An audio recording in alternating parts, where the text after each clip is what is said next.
Hello and welcome to Justice. I'm Judge Jeanine Pirro. Thanks for being with us tonight.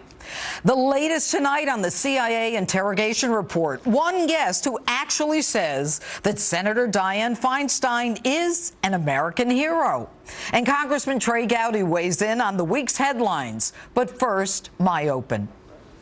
Senator Dianne Feinstein this week released her so-called Senate intelligence report, bemoaning America's brutal and ugly treatment of 9/11 detainees, our enemies, as a stain on our values and history.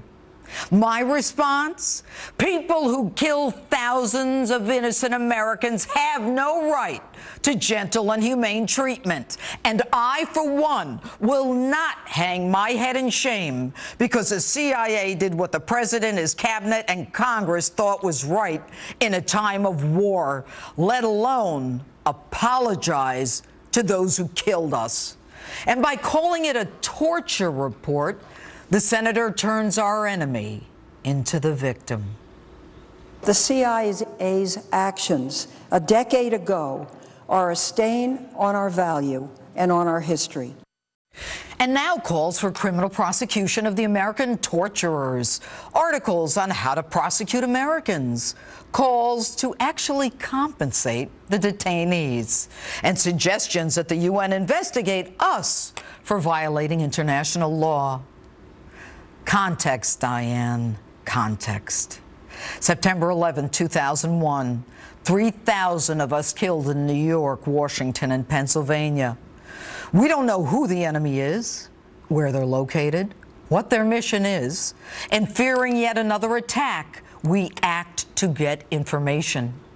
Rules are adopted by the President, the National Security Advisor, the Attorney General, the Justice Department, while Congress authorizes the use of military force. What happened here was that we asked the agency to go take steps and put in place programs that were designed to catch the bastards who killed 3,000 of us on 9/11 and to make sure it didn't happen again. I was in New York City that sunny 9/11 morning. I had friends at the World Trade Center. And the next day, as I walked through the ashes and the rubble, I wondered how my friends died. Were they burned alive, crushed to death, or did they jump to their deaths? And Dianne, you're worried about blowing cigar smoke in detainees' faces? Hell, I had a judge do that to me in the middle of a trial. I got over it. These people are our enemies. Their mission is to kill us. So while their Allah says, kill the infidel, you and your Senate Democrats say, we need to be kinder and gentler to them. Should we have matinees at Gitmo? How about exercise classes? Hell, the president said one detainee took up yoga, so he'll never be a danger. And that one now walking the streets of home. Are you interested in saving the enemy at the expense of Americans? You say one thing and you do another. You support drone killings of Americans without due process, no arrest, no indictment, no trial, just kill them with a drone. And you justify the drone killings of American citizens who've gone to work with al-Qaeda, but we can't waterboard al-Qaeda themselves to save an American citizen? So did we get actionable intelligence? John McCain says no. Dick Cheney and John Brennan say yes. Honestly, I don't know. I don't know who to believe. But what I do know is that the Obama White House and Eric Holder investigated whether any crimes were committed during those interrogations. And guess what? No charges ever filed.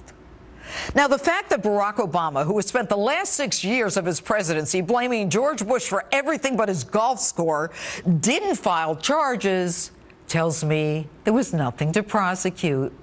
Not to mention doing so might have embarrassed high-ranking Democrats like Nancy Pelosi, who knew about everything happening and did nothing. So why now? Besides the obvious political gamesmanship, who was clamoring for this? Where was the drumbeat from? The Gitmo terrorists? Do we even need to have this discussion and point the finger of blame at ourselves when they attacked us and our government did its best to protect us? Now, there were no follow-up attacks, now were there? So what was gained? There is nothing new in your report and nothing prosecutable. All you've done is jeopardize Americans abroad, create recruiting material for fanatic jihadists, and in true Obama fashion, throw our allies under the bus yet again. I, for one, am tired of American apologists like you trashing those assigned to protect us, those who put their lives on the line like the CIA and law enforcement. They, and not you, have the high moral ground. You and your namby-pamby let's be friends hogwash. And while you're at it, Dianne, what's your solution? Have you read the papers lately? Americans are being beheaded by these same Muslim fanatics. You know what I think? I think you've been in Washington too long. Your ivory tower liberal kumbaya naivete is dangerous. And simply talking to high-value captives who are responsible for murdering my friends and other innocent Americans is naive. You want to play with the big boys? Get the hell out of your ivory tower and your highfalutin Washington fundraisers. Put on your big boy pants and start drawing a moral distinction between those who live to murder Americans and innocent Americans who rely on you for their safety. If you commit the ultimate crime, to me, you forfeit your right to freedom. We should be allowed to purge our sensibilities of you and not be required to endure your existence for a moment longer than is absolutely necessary. And that's my open. Tell me what you think on my